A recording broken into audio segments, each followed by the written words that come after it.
Hi, my name is Mirko and I'm traveling Greece in the search of unknown or little known archaeological sites. And we are here now in not far from Athens, about 1 hour. And this is the fortress of Eleutherai, which we will visit shortly. So we're getting closer to the walls, to the ruins. And this is again another site I got to know about from Edward Dodwell, from his drawings of 1830, and it stunned me how nice and precise the construction still was and nicely preserved. And it really definitely looks nicely preserved. So this place Eleutherai, as I said, it's about 1 hour from Athens, and it's been like a strategically positioned city, at least during Hellenistic times. And apparently still is, because there's just one of the main roads passing underneath here, and we get here to a first small gate.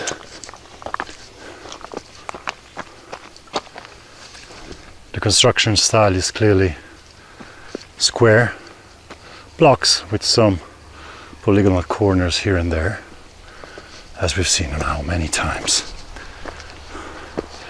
And this place, Eleutherai, is supposed to have been the birthplace of the god Dionysus.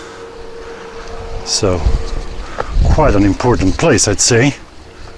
Okay, looks very nice here. There's even a door where Deborah is entering one of the towers. The blocks are big.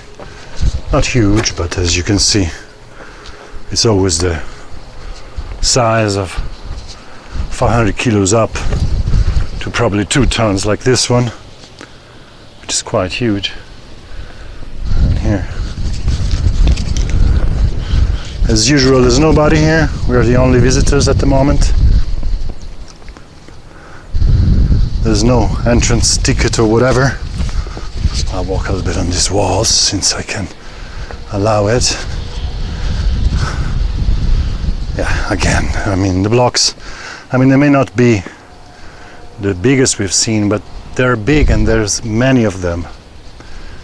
So we're gonna walk along this part of the wall, and you can see down there there's other ruins. The whole circuit of the wall, I read before, was 860 meters, so not huge, but a nice, supposed to be, fortress. Here it goes up to, I guess, almost 4 meters. It's quite tall. As usual, so many blocks, from here they don't look that big, but actually when you get close, like before in the turret, it really looks like they're big. Not huge, but big. And there's thousands of them again. And you can see how many bastions are still left here. I can see, besides the first turret, there's 1, 2, 3, 4, at least 5 preserved or partially preserved turrets here. So just to give you a sense of scale, again, on the size of these blocks, each one of these is at least a ton. So there's hundreds and thousands of tons that have been cut out of the bedrock, shaped to fit one another nicely, and placed here on the top of this hill. So just around this turret, which I just stood in front, we meet a nice gate. Nice gate, still nicely preserved. Bisotal gate. I'd guess the height is around 2.5 to 3 meters. You see, it's almost double the size of Deborah. And of course there's not one piece lintel, there's 3 or 4 pieces. I get closer now. Yeah, it's 4 pieces. Definitely one of the best preserved walls we have met so far. Here again we can enter this turret. The door is nicely preserved, and we have, wow, beautiful and huge blocks around here. And that was probably the door on which you could walk on top of the walls. There's another one there. And in some parts you can still see the inner layer of stones. In other parts it's gone, like here. Okay, just to give you a sense of scale, I just came out from the gate. There's the turret we just went into, and here it's just again another, I guess 20 to 25 meters of wall. The blocks are nice. They're not big the same everywhere. They tend to be bigger in the turrets. Okay, just to show you how tall this turret is, I'm 2 meters.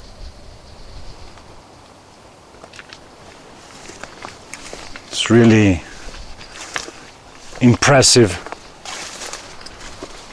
this series of walls and turrets, one after the other. Here you see huge blocks that fell from the top. We're gonna walk on the top later. Now it gets actually a little bit harder to walk here along the outer walls. There's a lot of fallen pieces of the wall. Not necessarily the largest stones are at the bottom, sometimes they are on the top. So we're getting, I believe, close to the end of the best preserved part of the wall. Here the wall gets much lower, less nicely preserved. There's still a nice turret there, but here I'm just at the height of the wall itself. Of course I'm standing on many blocks, fallen blocks of stone, but still preserved. And you can see here the sequence of turrets, one after the other on this straight wall. So I was wrong, there's still another turret here, which is, I believe, the 5th or the 6th we've met so far. Nicely preserved, as you can see. And just to tell the official version, there's a huge block here, more than 1.5 meters long. Officially the city, this city was inhabited in the 3rd century BC, so the wall should officially be dated around that time, which is exactly what we actually doubt many times. But it's important to tell these details so you can make up your own mind. Another nicely cut out corner with a small stone fitting in. And I believe now we almost got to the end of the best preserved part, because the wall gets much lower here. It's actually not discernible anymore. Some blocks down there. A lot of blocks actually around here. Yeah, I believe that's about it. Now we're gonna walk along the wall or in the inside of the ruins. So that's the road going to Athens. And here we are here on the Acropolis. There should be another wall down there somewhere, but it's really not nicely preserved. So we're gonna walk back on this part. You see Deborah, just to give you a sense of scale, the size of the whole construction. And here you see more rocks, blocks falling down. I hope it holds me. It does. Okay, of course it's a ton. I'm 80 kilos, so I'm like a feather. And here we get to one of the turrets again. I mean, there's really, for anyone who loves megalithic stones, I do personally prefer polygonal walls, but when you see the size of these blocks and you consider that there's thousands of them, then this is also an impressive sight and provides a lot of food for thought. But if you consider that everything we found that was built later in the medieval times and so used much smaller blocks, much smaller. So these people, whoever they were, they might have been the Hellenistics, as the official theory goes, but they might also not have been. Might have been some previous older population. Anyway, they knew what they were doing.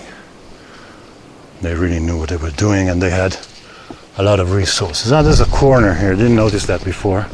See, the wall turns slightly, and I believe there are some polygonal walls there.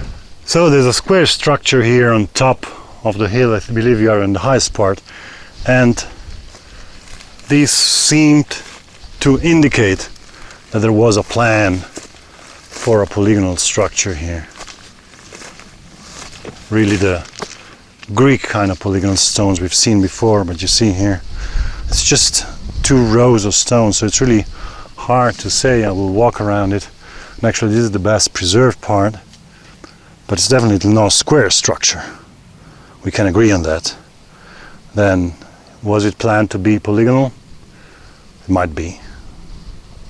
So I'm in another corner of the same square structure, and you see there's another what appears to be polygonal joints, but as the vegetation is really high, not really high, but the fallen stones are covering most of this wall, it's really hard to say, but it definitely looks like it. So again, we have a place with square type of blocks, and then in the same place we have polygonal structures. And of course you could say, well, the defensive walls were made in square type, and the more sacred or whatever inner spaces were made in polygonal type. But that's not true. We've seen other places where also the outer walls were made in polygonal type. So I found another corner where you could guess the polygonal structure of this inner square or square building. Deborah's found another one there. Unfortunately, really, there's one, at the best, 2 rows of stones remaining, so it makes it a little bit hard, but of course they were not placed in parallel lines. That we can say for sure. There's more back there, but it's completely covered by vegetation. So we can see one piece of wall there downhill, which is part of the walls, and here a nice view of the wall from the inside. Now we are inside the fortress or whatever it was.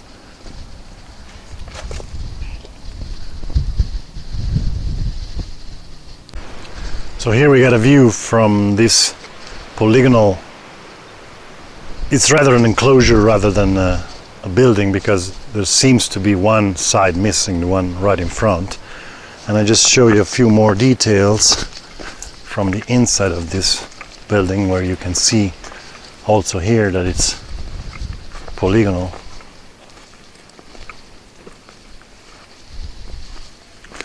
There's a few small blocks on the inside. It's a 2-row wall, so there's a row of blocks outside and the row of blocks inside. And there's actually another smaller, it appears to be a smaller enclosure here. And if you had the capacity and ability to build those walls there very nicely, very square, very stable, why would you do this enclosure here in polygonal stones? And this is the bad side, as I said. The outside looks much better. Again, I'm not absolutely saying that this was not used as a fortress at a certain point in its history, but to me there's still open questions as if this was the main purpose of the site. So I'm going to go on with my walk on top of the walls. You can see there's again a door here to get inside. There's a huge block here, really big. Another one here. The door is quite small actually compared to the size of the structure. Here too you can see that there was a double row of walls, the one still very nicely preserved, and then on top it seems to be missing, or maybe it was not planned to be. I'm not sure about that. we are completely alone. And here we enter another turret.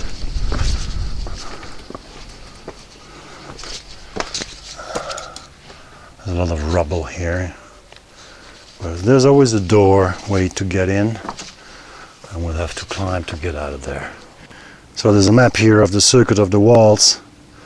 We basically got here and walked all the way, I believe, down to here, and now we are here. So we are walking back on the inside. And here, this is the building with polygonal walls we saw before.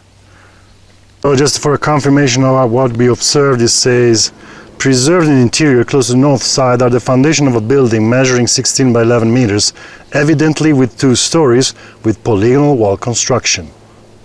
So it's not just our imagination. So we go on with our walk on the wall. You can see at times it's really low down in the center.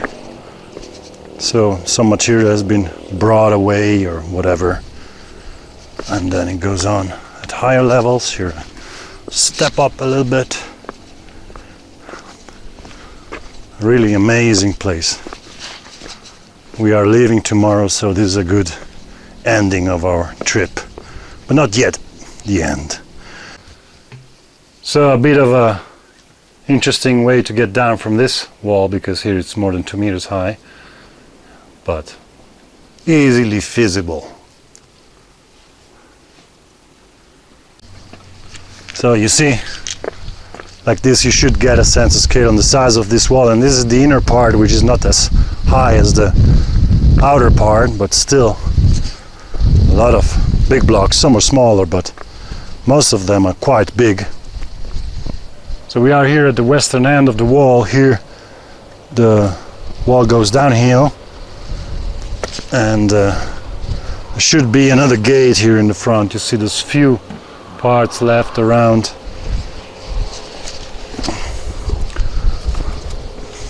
There's still another remains of a turret here, but then plant growth and time seem to have destroyed the rest of it. So this is probably one of the best preserved part. You can see the entrance of a turret, and then just right behind it the big gate.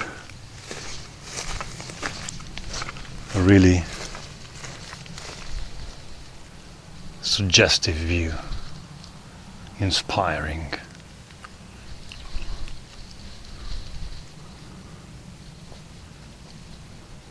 The size of the blocks is absolutely huge. I'm 2 meters. This is 2 meters 40. Okay, from here we can get full view of this part carved out of the bedrock.